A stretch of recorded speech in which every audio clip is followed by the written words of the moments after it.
Mark Rogers TV, the voice of college football, coming your way on a Sunday afternoon, wishing you, if you're a father, happy Father's Day. I am, and enjoyed the morning and the afternoon with my kids and had a great day. Time to talk some college football. We are awaiting Stephen M. Smith of Touchdown, Alabama, to talk up the Tide today. So hopefully Stephen will be able to join us, but I didn't want to let the line hang out there too long before I jumped on with a 4 o'clock notification out there. It hit about 4:10, so I thought I should jump on the line. And even if Stephen is not able to join us, of course, we can talk college football. Again, happy Father's Day. I hope you've enjoyed your day and the weekend with your kids. And otherwise, we all have fathers, and hopefully they've been good to us. So if that's the case and you have yet to be a father, hopefully you've enjoyed some time with your dad, or have been able to say happy Father's Day today. And hopefully enjoying a beautiful day as we are here in Connecticut. So let's look at our recent content and see what jumps out to you, and I'll let you know what we've got planned over the next few days. I've taken notes over the weekend on my top 10 quarterbacks across the nation. So I looked at 34 quarterbacks. I whittled it down to 10, and I will release my list of top 10 quarterbacks in the nation. Also, my top 10 running backs. I've looked over about 30 or 40 running backs. I've got a top 10 listed right now. I'm not real comfortable with it. Want to do some additional thought and research and list my top 10 running backs very soon. Top 10 non-conference games I've got coming your way as well. I've got the notes. I actually cut the video. And much like the beginning of the live stream the other night, there was no audio on the video. So that doesn't necessarily work. I'm not good at sign language, and you're probably not good at reading it, so I haven't really gone that route. So my top 10 non-conference games coming your way as soon as I recut that one. I'm also looking at some of the best games non-conference under the radar, and we'll possibly look at that as well, as I'm still awaiting Stephen M. Smith of Touchdown Alabama to join the live stream. Otherwise, I will take your questions and comments as I look through some of our more recent content out there. Late last night, released my top 10 dark horse teams for 2018. So these aren't necessarily teams that I think will make the college football playoff. Obviously, there's 10 here, and there's only 4 playoff spots. I really don't think any of those teams are going to make the playoff, at least based on what I believe my prediction to be at this point. That won't be released until sometime in August. But I've got some interesting selections of teams that I think have the best potential to be dark horse teams and to do more than what is generally expected. So for a team like Maryland, who went 4-8 last season, I'm not expecting them even to come through. Even if they pull through as a dark horse, that doesn't mean 11-1. That means to me they go 7-5, 8-4. And they beat somebody of significance and go from 4-8 and make that next jump to postseason play. For a team like Oregon, who won 7 games last year, or Iowa, who won 8 games, maybe that's winning 10 or 11 or winning a division championship. So there are different levels to dark horses based on how I see it, or a surprise season, just like a disappointment. If I'm going to do a list on most disappointing teams for 2018, that would look different for Ohio State than it would for Northwestern. For Northwestern, if they go 5-7 or 6-6 this year, yeah, that's going to be a disappointment. At Ohio State, that would be a disaster. If Ohio State goes 9-3 this year, or maybe even 10-2, that's a disappointment. So different levels of dark horse status or disappointing status depending on the team and the program. We have also released over the past few days, had a live stream on, I believe this was Friday night. Had a whole lot of fun with this, even though you've got to make your way. Although I did eliminate the audio issues at the beginning and re-released the video from Friday night. The live stream where we looked at the BCS years 1998, 99, 2000, and 01, and the fallacies in the BCS, and what would have been a top 4 college football playoff for those seasons. Heisman Trophy odds, national championship odds, and we also delved into the NFL a little bit with Steve Merrill from Pro Sports Info. That video was released on Friday, and I got to think that these videos with Steve would do extremely well, considering how many of you are interested in the odds, the handicapping, the strategies, the lines, and possibly laying a couple bucks on a football game from time to time. And Steve is one of the very best in explaining smart money, the values, and the sharp money out there. And he joined us to talk Heisman odds and some of the best dark horses there and some of the best odds for the national championship race. He, like I, really likes Texas. Not that I've selected Texas to go to the college football playoff for sure, but at 35-1 odds, that's looking pretty good for a possible big game. Big Friday on Mark Rogers TV. In addition to the live broadcast at night, looking at the BCS years 98, 99, 01, and 2001, and then also looking at the odds for the Heisman and the national championship race, we were pleased to be joined by Jerry DiNardo from the Big Ten Network. So Big Ten football fans, that's a must-watch as we carve through all the contenders, East and West, really only bypassed a couple of teams like Illinois and Rutgers, Maryland, those kind of teams, but really dissected the top 4 or 5 in each division. From Jerry DiNardo, Big Ten Network, that was released on Friday. That's about 5 or 6 videos deep on the playlist. Check that one out. Miami talk, of course, was interesting on Wednesday night with Cam Underwood.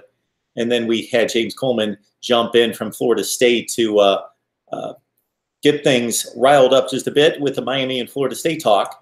The night prior to that, it was Florida State. So rivalry month hasn't been quite the success that I anticipated from a volume standpoint because it's so difficult to get 2 people plus myself together. But in terms of the conversations, they have been amazing. Ohio State, Michigan, Florida State, Miami, Kentucky, Tennessee, USC, UCLA, Florida State, Clemson, they've been great. All right, I'm going to jump on the chat and see what you guys have for me today. Again, over the next couple of days, look out for top 10 non-conference games for 2018, top 10 quarterbacks, top 10 running backs, and I also may release a top 10 games under the radar for this season. There are some really interesting games out there that I think could factor into conference championship races that we're not necessarily thinking about right now. And are just some really interesting, intriguing matchups, non-conference, that may not necessarily factor into the national championship, but are intriguing. Boston College, Purdue, that kind of matchup really fascinates me and could be interesting. All right, on through the chat. Yeah, happy Father's Day to you, NCIS Fanatic 21. I'm playing with 1995 rosters on NCAA 14 right now. See, that's something I don't dive into. I know that they do a bit on our friends at SG1 Sports, so I'd like to let everyone know about SG1 Sports and our friends over there. We have posted some videos over there as well.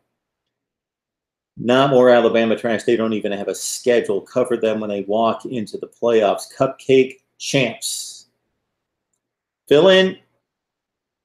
Let's back off just a bit. The SEC Western Division is the best conference in the best division in college football, top to bottom.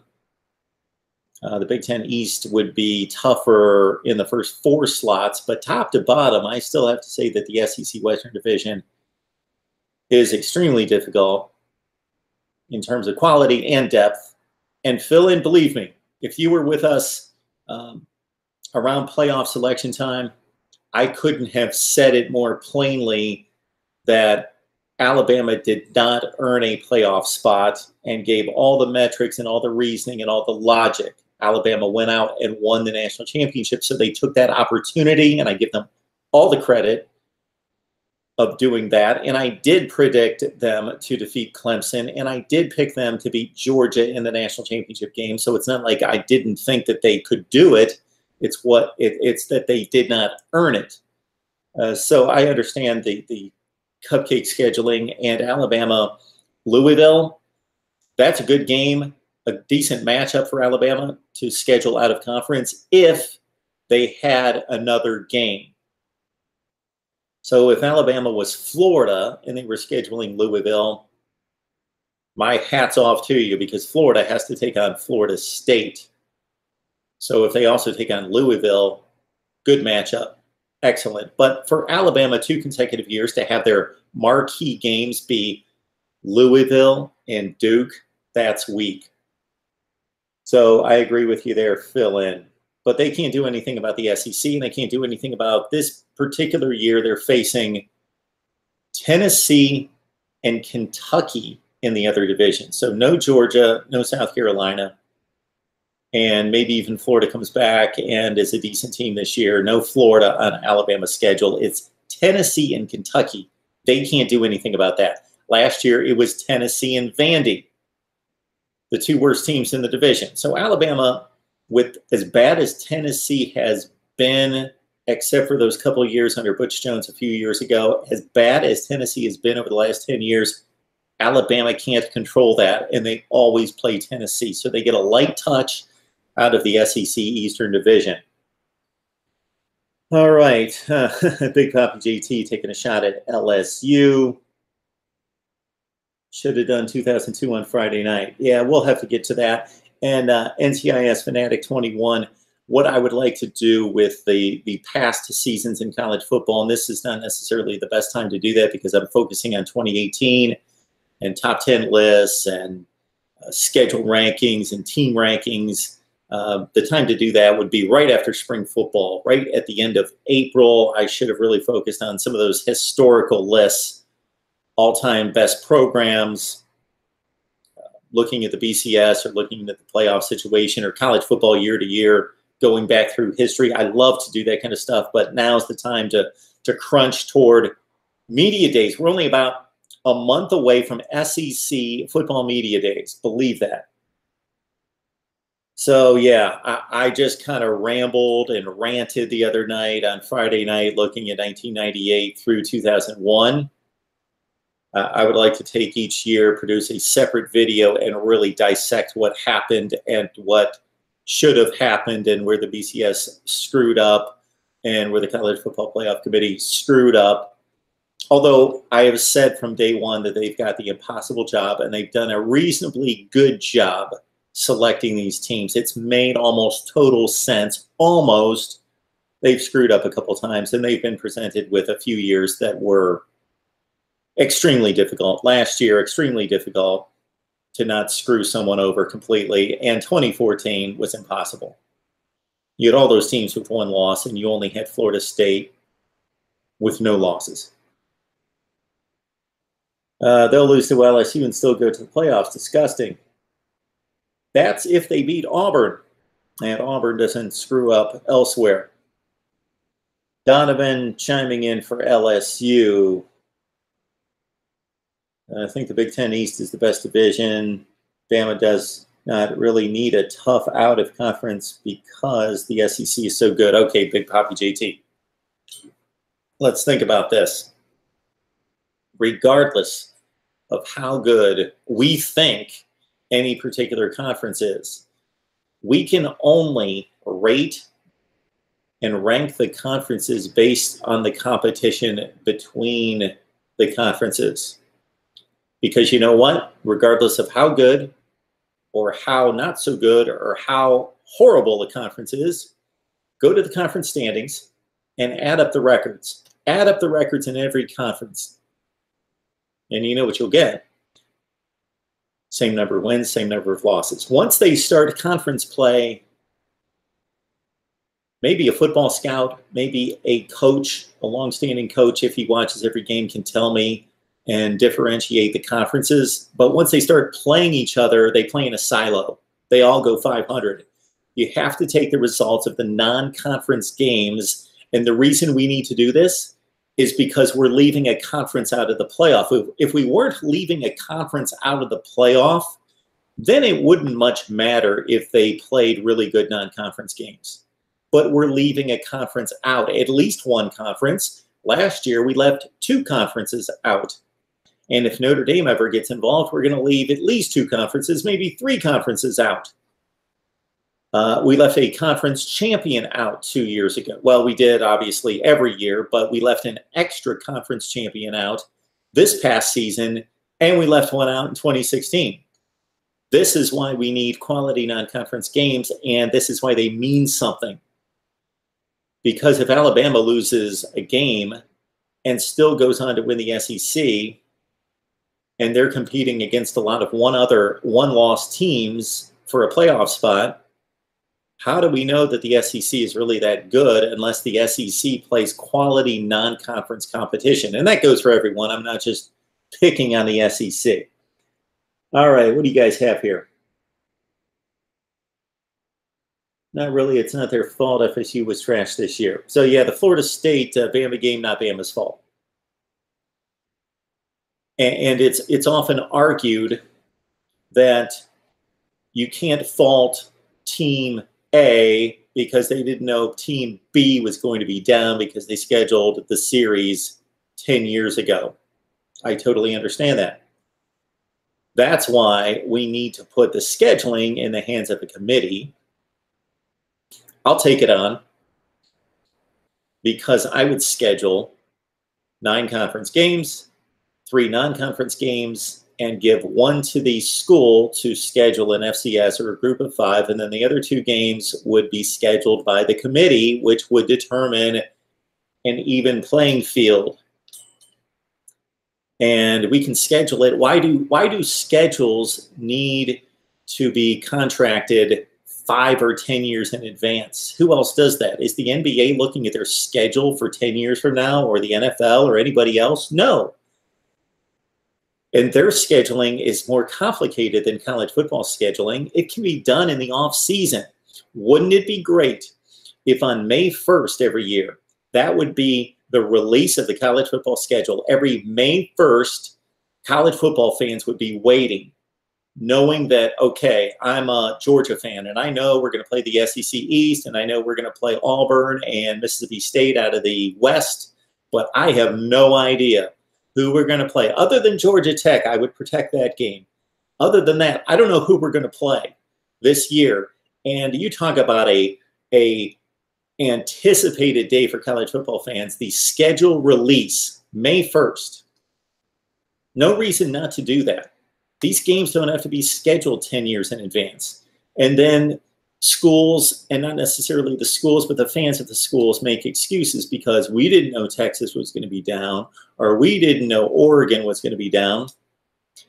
So, yes, Alabama, no discredit to them scheduling Florida State. But when you schedule Louisville or Duke, especially Duke, Louisville, you expect them to be decent, and they will be decent this year, but they're not top 10 or 15 decent.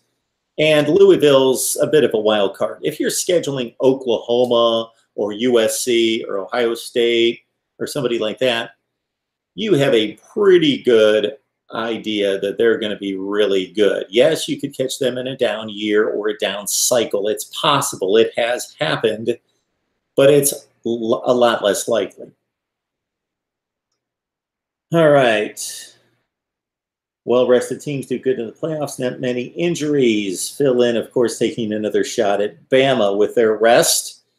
And the most meaningless game of the college football season last year, the Iron Bowl, where the winner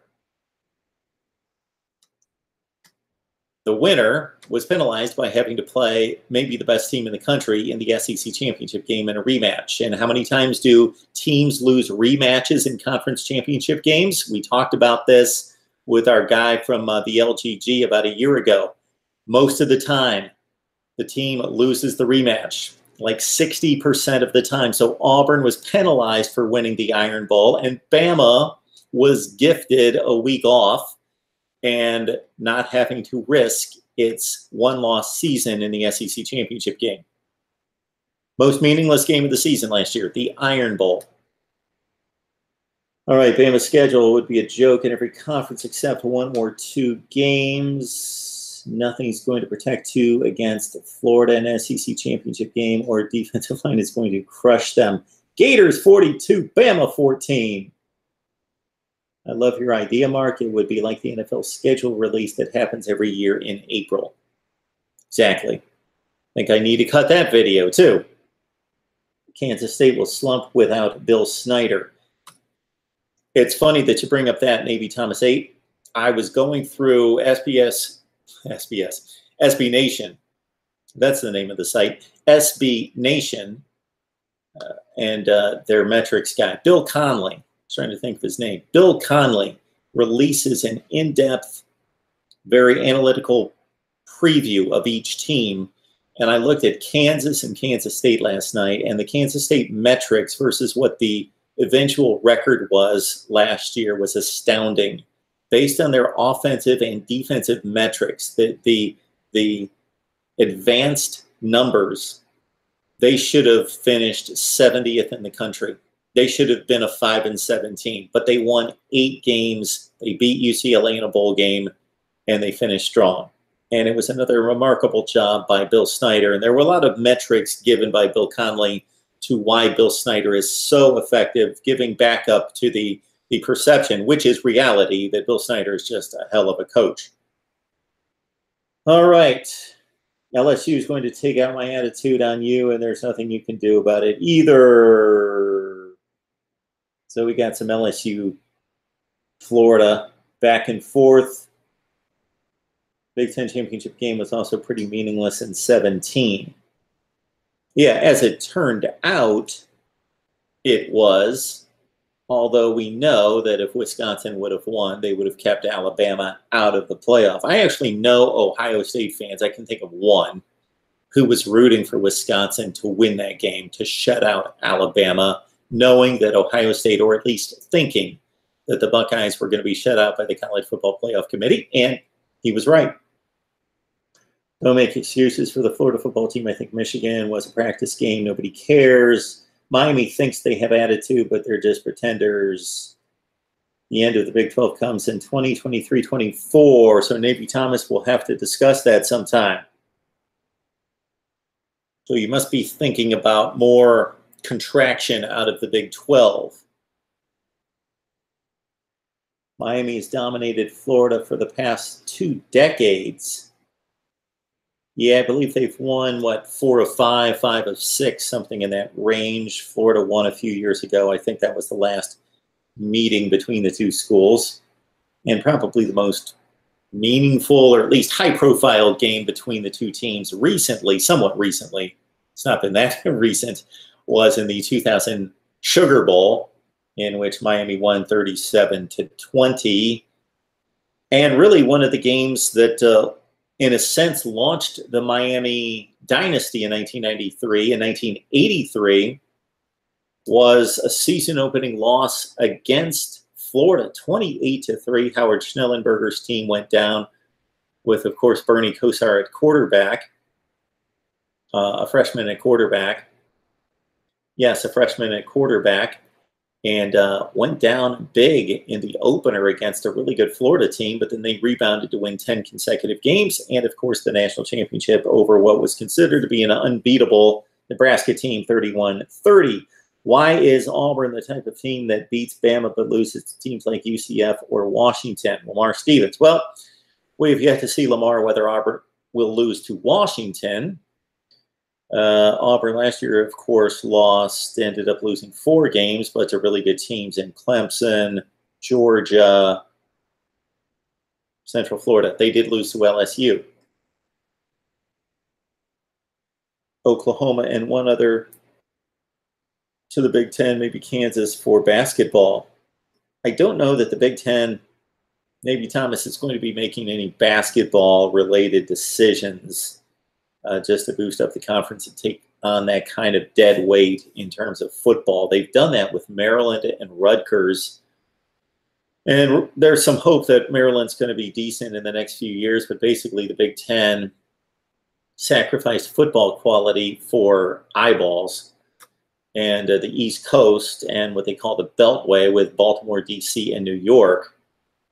And it's not proven to be the best move right now. It hasn't been catastrophic. It's been catastrophic in terms of perception and quality on the field, but in terms of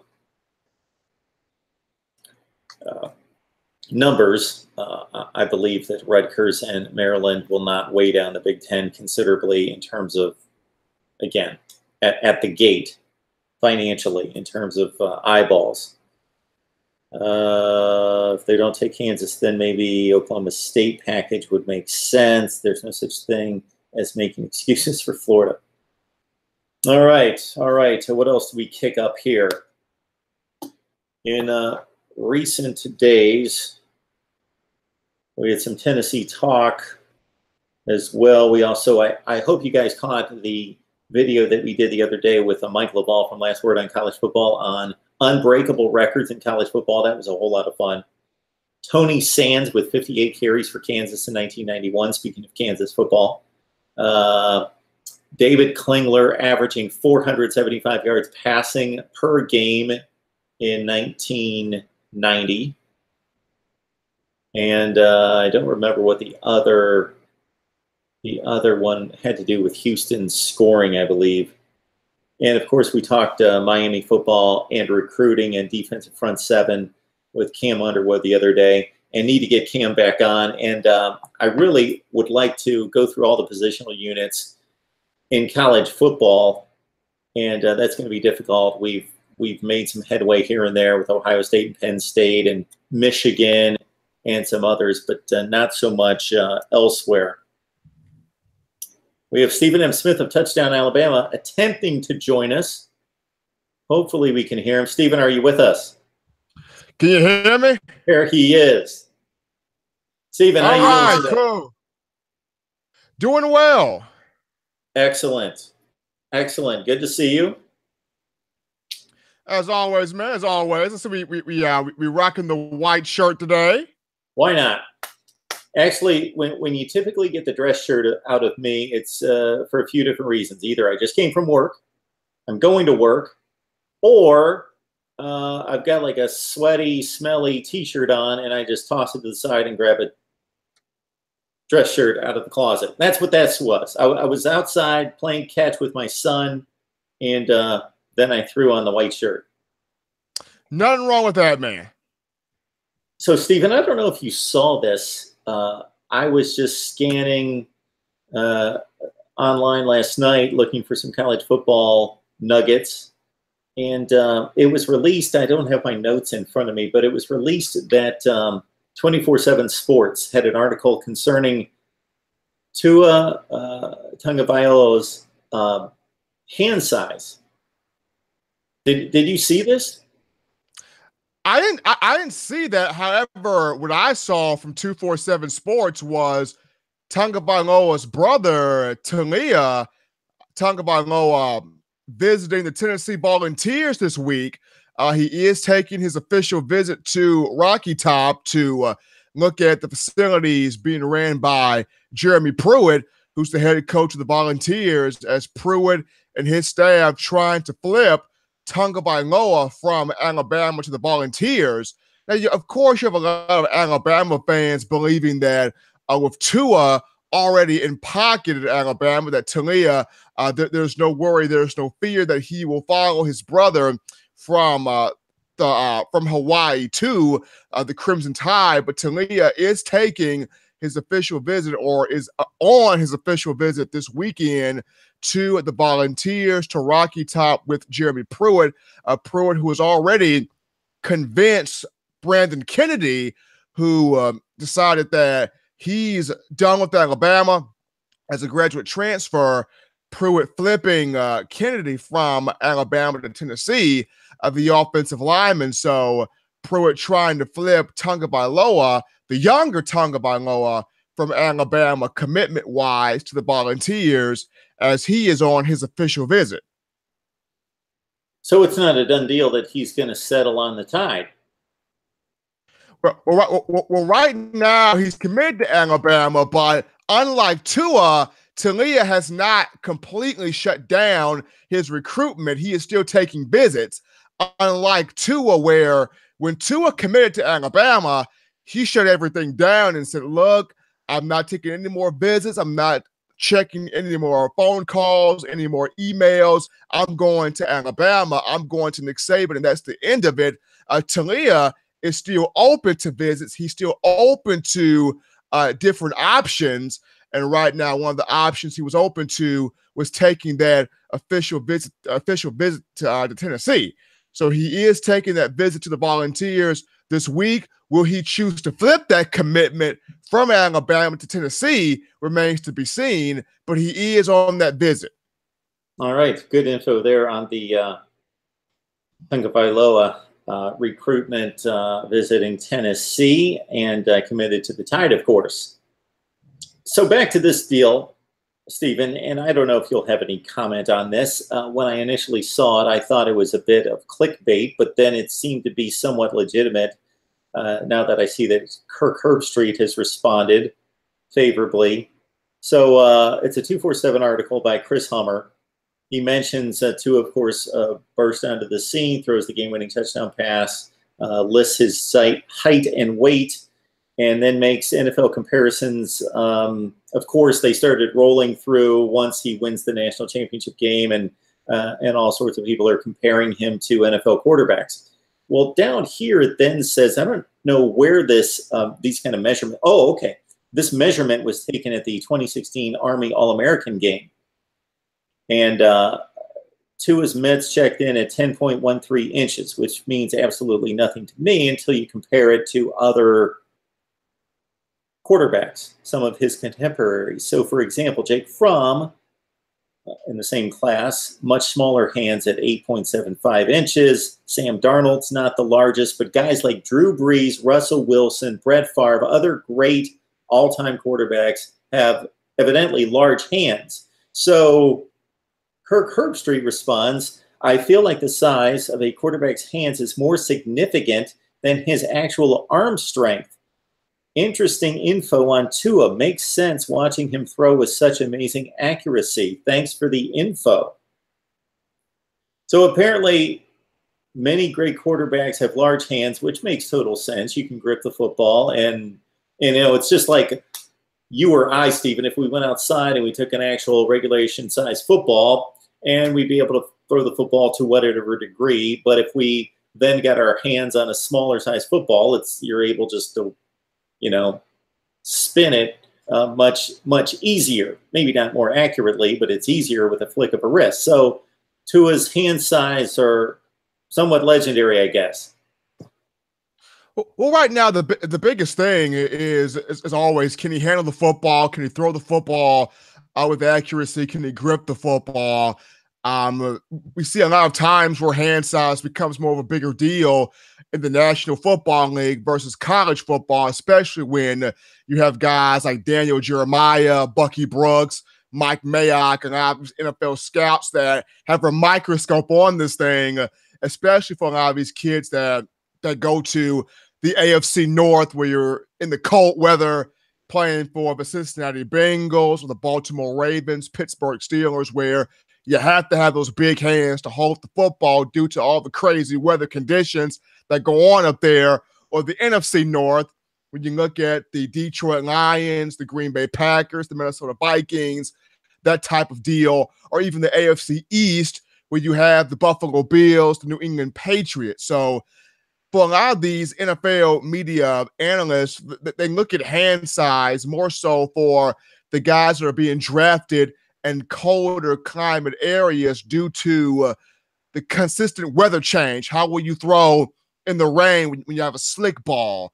How will you throw in the cold where that ball is hard as a rock, hard as a brick, and you got snow and windshield at minus 10 degrees? So it's different from college football due to the different teams that play in colder climates, and you're drafted to one of those teams. But at the end of the day, when you look at a guy like Tua Tagovailoa, it's interesting to look at the hand size to see how could he play in years to come, or if he was, or in college football, if he was to go on the road and play a team in a colder climate, you know, how would that guy fare? So it's always an interesting debate to bring up when you look at the hand size of different guys. Now, I knew, Stephen, I was opening myself up to much ridicule and a whole lot of what we could call jocularity on the live chat as soon as I went to the conversation concerning hand size. I knew that I would bring out all sorts of comments there. That went without saying, but it's regardless a legitimate conversation.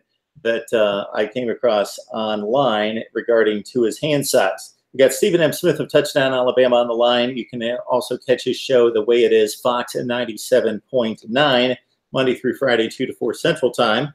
And also, Stephen has joined us a number of times in recent weeks, starting to break down Bama positional units. We looked at the secondary, wide receivers, offensive line. Stephen, I don't know if you're prepared for anything today. We really didn't discuss which way we were going with today's discussion. I actually contacted you because I saw this note about Tua Tagovailoa and thought that maybe you had seen the same thing, because it doesn't seem like anything gets by you, but I guess you can't see everything all the time. Any positional unit that you're ready to break down? Let's see. That's a good question. I would love to dive into. I would love to dive into the defensive. I dive into the defensive line today. Defensive line would be an interesting one. All right, big D-line talk out of Stephen and myself. Of course, the Tide, you could look at just any positional unit, and the draft choices flow right through the system each and every year. But I don't know that there's a unit, aside from possibly secondary, that's been as prominent in this dominance by Alabama football, and especially moving players onto the NFL draft, as defensive line. And in recent years, adding that element of very explosive edge rushers to that dominance in the front seven. So, Stephen, how do we look in 2018?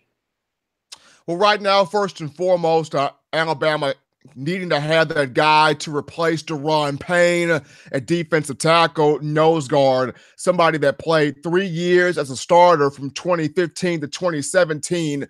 Not a big-time sack guy, but Daron Payne, huge in stopping the run, clogging up that middle, setting the tone there from the interior front. And right now, the guy that looks to be the one to carry on that legacy is another Birmingham guy, Daron Payne from Shades Valley High School in Birmingham, Alabama. His replacement could potentially be Quinnen Williams from Winona High School in Birmingham. Quinnen Williams had a very good spring of a 6'5" redshirt junior, if I'm not mistaken, out of Winona High School in Birmingham, 6'5", 290 pounds, going into that 300-pound frame there, could potentially put on that extra 10 pounds of weight as we venture into summer workouts and fall camp. So Quinnen Williams right now has been grabbing the attention of the coaching staff. Along with him, I look at Johnny Dwight, the redshirt senior out of Rochelle, Georgia, at 6'3",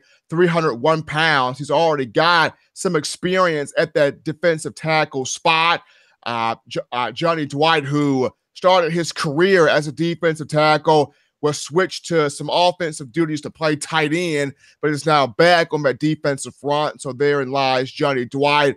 Also, Fadarian Mathis at 6'4", 300 pounds. Fadarian Mathis, who came into that 2017 signing class from Neville High School in Monroe, Louisiana. And then also you've got two freshmen coming in, Christian Barmore and Stephon Wynn. Stephon Wynn's already here, 6'4", 308 pounds from Carolina, and Christian Barmore also a part of that 2018 class. So there lies a couple of names that are battling for that defensive tackle spot. A lot of names that will get some playing time, but I look at Quinnen Williams as the name that will win that spot, replacing the likes of Daron Payne, who is now in the National Football League. On the defensive end spots, Isaiah Buggs, Raekwon Davis, those are your two starters, bar none, Isaiah Buggs and Raekwon Davis.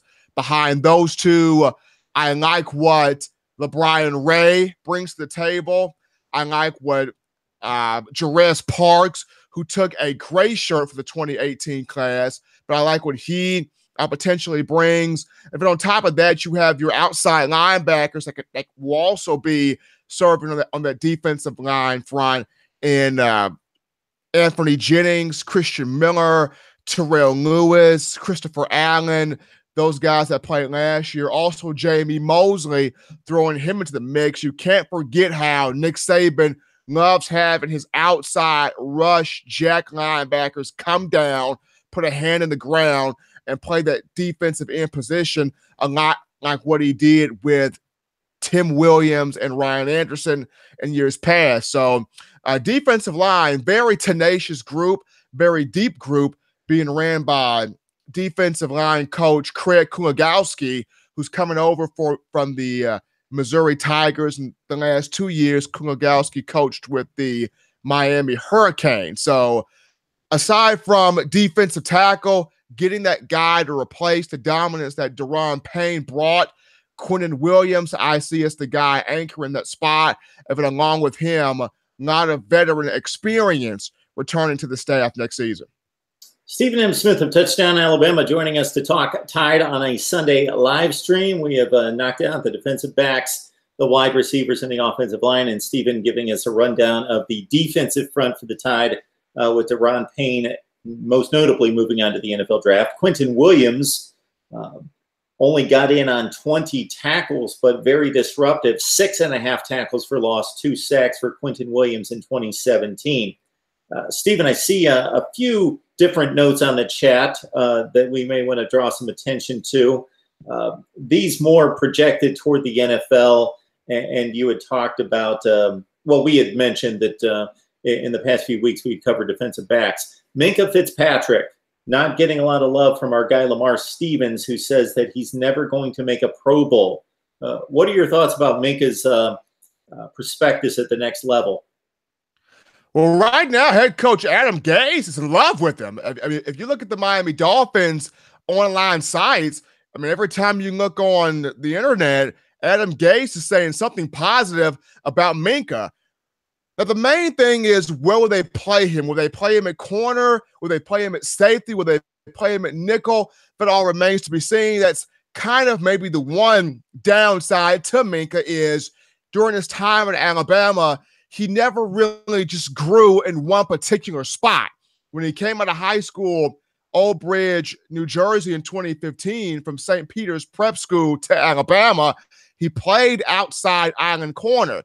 He came to Alabama hoping to play in that same spot, was pushing the likes of Tony Brown, Marlon Humphrey, Cyrus Jones, and also Maurice Smith to kind of play in that spot. That did not happen.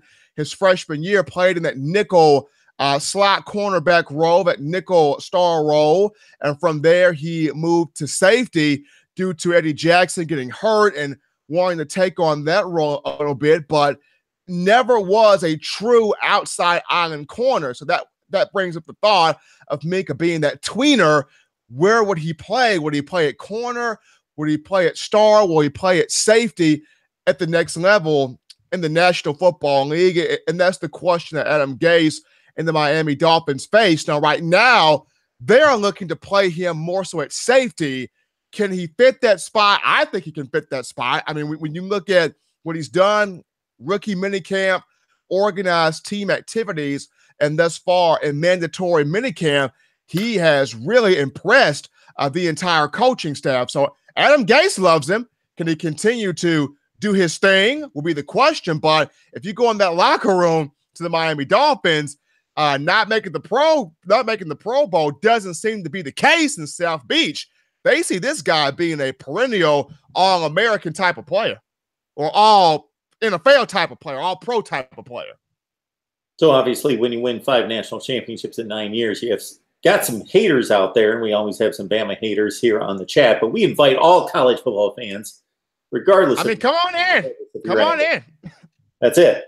And so as soon as we mentioned Minkah Fitzpatrick and you talked about Tony Brown, there was a little back and forth about Tony Brown on here as well. Leon Hurricanes in particular saying that Tony Brown will have to learn how to cover in the pros.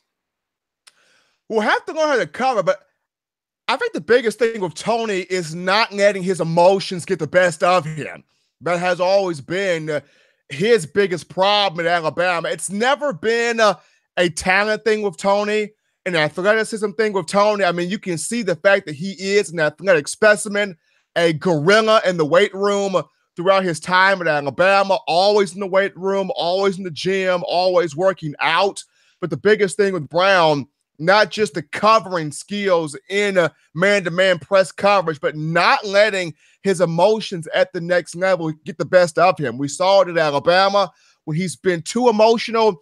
He's been off the field. He's been in Nick Saban's quote-unquote doghouse, not having that playing time. We saw his suspension from the college football playoff in 2015, did not get a chance to play there. We saw where there was the reported 4 to 5 game suspension by the NCAA to start the 2016 season. There's always been situations where Tony knows what to do, but there are times when you could not emotionally place him.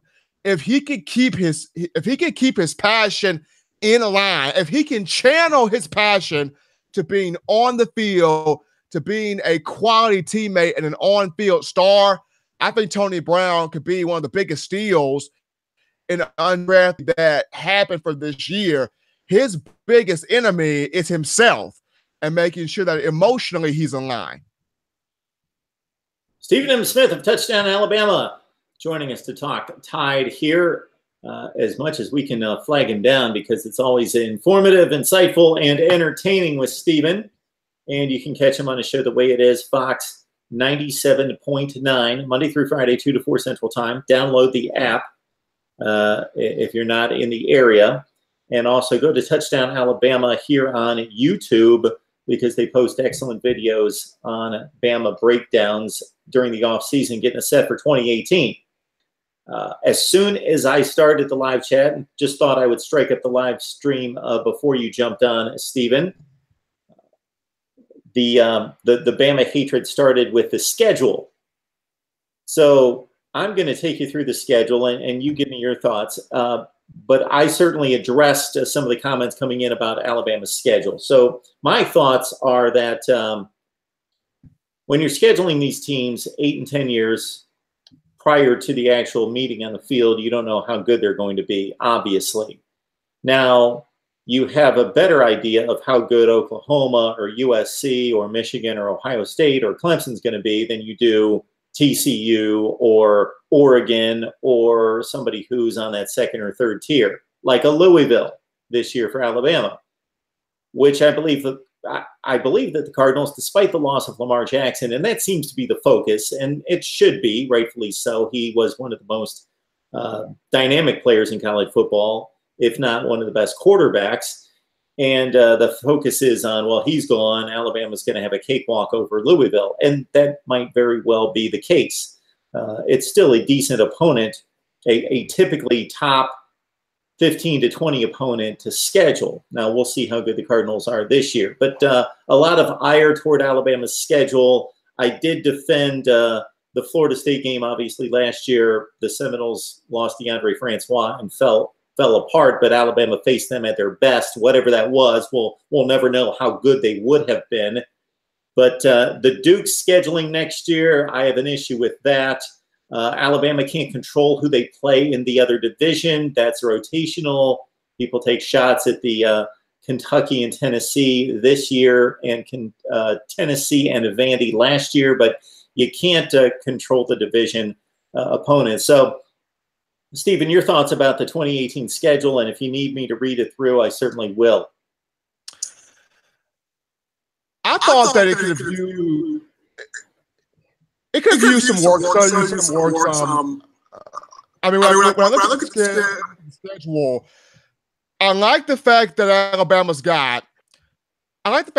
got Louisville on there. Lamar Jackson not being with the Cardinals is tough, but with Bobby Petrino being a quarterback's coach, being a quarterback's guy, Petrino will have something in place. He will look to make that game as competitive as possible.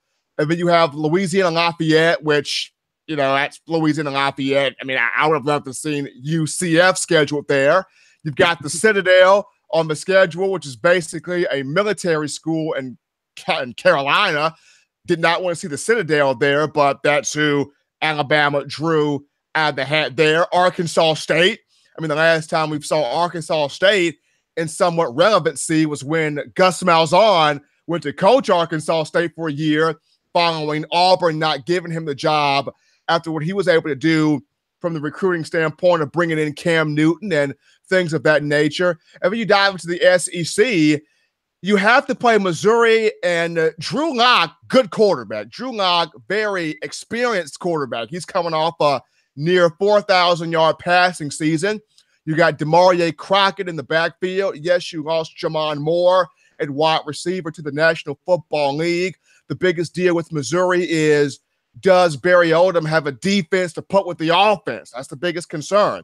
Ole Miss, I mean, Matt Luke trying to deal with the NCAA sanctions and not having Shea Patterson, Jordan Ta'amu could be a big blessing for that team this year. Of course, it also landed Matt Corral in the recruiting cycle. Ole Miss keeps a talented crop of receivers, and that's not different this year. A.J. Brown, DK Metcalf, DeMarcus Lodge, all those three guys are freaks of nature. For Mississippi State, it's how healthy is Nick Fitzgerald? If Nick Fitzgerald's healthy, look out for Mississippi State. If Fitzgerald is not healthy, then here comes the question of how good really is Mississippi State. So the schedule as a whole, due to the SEC, you're finally getting the tough coaches, the more challenging coaches back to the conference with Jimbo Fisher, with the likes of Kirby Smart, with guys like Dan Mullen. You're finally getting the challenging coaches back to the respective conference. But the thing about it is, it's not how good the teams are when they play Alabama. It's how good the teams are after you play Alabama. That's always the biggest concern. When you play Alabama, how you fight, how you compete against the Tide is always the big deal. But after you play Alabama, what's your resolve? Can you pick yourself off the mat should you lose to the Crimson Tide and continue to win to make that resume stronger? Or even if you were to beat Alabama, do you continue to win? Because sometimes there are teams that beat Alabama and struggle with continuing to win. So for the SEC, it's how is your resolve after you play Alabama, win or lose? And also at the same time, I would have loved to have seen the Crimson Tide go out there and schedule a UCF, go out there and schedule maybe a Florida State or a Michigan or a more tough opponents outside the conference. But you stated it beautifully there, Mark. When you're scheduling, you're doing this 5 to 10 years out, 5 to 6 years out. You don't know how good that team could really be, which makes for it to be truly interesting, to where you have a lot of fans that feel like, well, you know, Louisville, they don't got Lamar Jackson. Should be a cakewalk, should be easy. Bama should blow right by them. And then, Bobby Petrino could have something up his sleeve where what should be a expected blowout could be a close game due to Petrino's a quarterback's coach, and he could have something brewing down there where the Cardinals are concerned. So Stephen's point about having to continue the season after facing Alabama and getting beat up physically, regardless of what the final score is. Of course, Auburn made it through that gauntlet of 2 number ones in 3 weeks and successfully. And of course, despite winning, not easily in any fashion, it was a tough game, but they didn't have to go right down to the wire against the Tide. They got to about the 3 to 4 minute mark and salted the game away, but a very physical game, of course, as it always is. And then they had to get right up back off the deck, travel to Atlanta and face Georgia again in the SEC championship game. And despite a competitive first quarter, they weren't up to the task the second time. I misspoke in saying that one of Alabama's 2 opponents out of the East was Kentucky. For some reason, I had Kentucky in my head. Of course, it was Vandy last year. The Commodores feeling good about themselves after upsetting Kansas State, and then talked a little trash against the Tide and were flattened like 59-0. But it was Kentucky 2 years ago, I believe, that the Tide faced. So now it's Tennessee, the worst team in the division. Missouri, it'll be interesting to see Drew Lock, who's going to be a primary target in the NFL draft as a quarterback, of course, and some of the weapons that you mentioned that come back to Mizzou. They get most of their weapons back, aside from Jamon Moore, this upcoming season. And Jimbo Fisher, as you mentioned, entering the SEC Western Division, even though he doesn't necessarily have the guns this year to get it done. Going forward, the quality of coaching has taken a hit in the SEC over the last 5 years or so, and I believe it's coming back with the likes of what we've seen Kirby Smart pull off, most notably at Georgia. Will Muschamp doing a nice job going from 3 to 6 to 9 wins at South Carolina. And Barry Odom, again, under the radar, but taking a Missouri team that looked overmatched the previous season and getting to a bowl game at 7-5 this past season is a credit to him. It really is. And I'm looking forward to seeing how a lot of these coaches do in this upcoming season, especially, Will Muschamp. A lot of people look at the SEC East as Georgia's division. They look at Florida and the other programs in the East, Florida, Tennessee, Missouri, Kentucky, kind of in rebuilding mode, and South Carolina's the one team that could possibly, give Georgia some more of a fight. And though I believe Jake Bentley will be a much better quarterback this season, I look at Florida and Dan Mullen, much like Bobby Petrino, is a quarterback's guy. You saw what Dan Mullen did with Nick Fitzgerald, Mississippi State. Prior to that, Dak Prescott. And then during his time at Florida, Tim Tebow and what he was able to mold with Tebow alongside Urban Meyer being the head coach down there for the Gators. Dan Mullen coming back to Gainesville. Question as well, who back Johnny Pay Franks and Kyle Trash and the there are concerned. So South Carolina is the pick for a lot of teams in the East to really challenge Georgia. Under Jeremy Pruitt, it will take a minute for them to come in and kind of clean up behind Derek Dooley and a number of other coaches that have tried to take Tennessee and put them on that national power that Philip Fulmer had it going on before he immediately left the program and took a step down there. So aside from South Carolina, I want to see what Florida does in the SEC East. I want to see what Kentucky does in the SEC East. And for Derek Mason, it's like, what can you say? The guys at Vandy trying as hard out to get guys to believe and buy into Vanderbilt, and Nafale Alo, the guy that was talking the trash last year saying, hey, Alabama, you're next. And Alabama was next on the schedule, but Nafale Alo trying to say, Bama, you're next for you to get beat by us. And, Alo was in for a rude awakening there. But Derek Mason, the man, trying his heart out to bring something to that Vanderbilt nation to make them a team of reference, a team of recognition again. He's trying, but I got to go with Florida being that team that after South Carolina can really give Georgia a push there. For a second consecutive year, Vandy losing one of the best linebackers in the SEC to the NFL draft in Owen Burks to the previous season, Zach Cunningham. Kyle Shermer back at quarterback for his senior season, looking to continue what he's done as Vandy has passed it better in the last year to 15 games. No Ralph Webb, man. No Ralph Webb. And no Ralph Webb.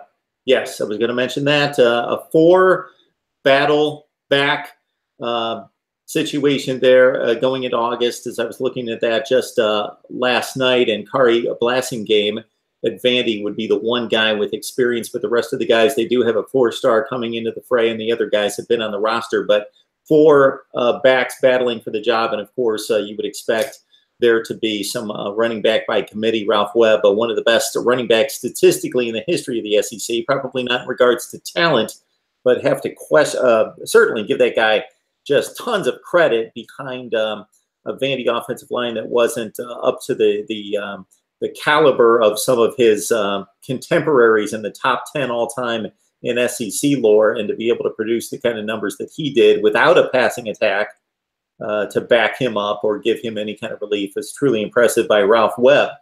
So we got Stephen M. Smith of Touchdown Alabama breaking down the defensive line for the Tide today. We addressed the scheduling. We'll have Stephen on very soon to talk Tide and address whatever else comes up in regards to recruiting and more positional previews for 2018. So, Stephen, we're going to wrap it up here. I got a few other a laundry list of some things to tidy up here with the audience. But other than that, I will let you go. Enjoy the rest of your Sunday. Appreciate it, Mark. We'll be back on soon to talk more Tide and take on more comments. All right, Stephen. Thank you so much. Enjoy your night.